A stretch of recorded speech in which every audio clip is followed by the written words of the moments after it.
Hayotimni o'zgartirishga sabab bo'lgan seminar bilan serialimizni 5-qismini davom ettiramiz. Jingalak sochli qizni ko'rish men uchun orzu edi, lekin o'ylardim, o'qish Shvetsariyada, men Malayziyada, buning imkoni yo'q deb. Andijon bizni ko'rishimizga sabab bo'ldi.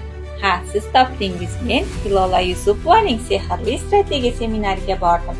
Seminar davomida shuni angladimki, shuncha insonni mehrini qozongan va ularni hayotini yaxshi tomonga o'zgartirishga yordam berayotgan Hilola ham oddiy bir o'zbek qizi. U ham tinmay o'z ustida ishlash va izlanishlar orqali shu darajaga yetib kelgan.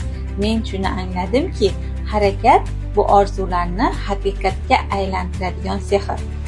Bu seminar meni o'zgartirdimi yoki ichimdagi kuch uyg'onib ketdimi bilmadim, lekin endi bitta narsa aniq.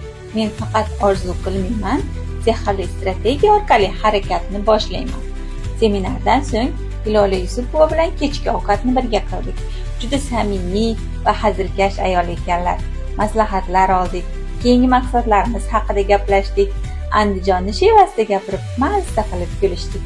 Agar sizga Hilola Yusupovadan qanday sehrli strategiya o'rganganim qiziq bo'lsa, unda menga obuna bo'ling va kommentariyaga strategiya so'zini yozib qoldiring. Men sizga oddiy, lekin kuchli strategiya tayyorlab yuboraman.